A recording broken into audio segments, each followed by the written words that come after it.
Hi guys, nasa Walmart tayo ngayon at sobrang clearance sa mga Christmas decorations, items ngayon.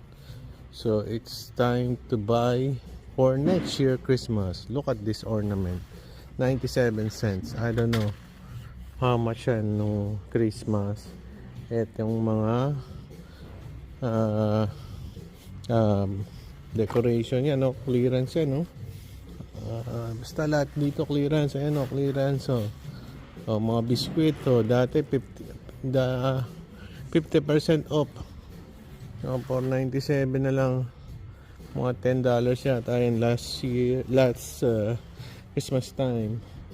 Meron pa rito mga tools, mga gift items. So yan lang. So para next year, bili-bili na.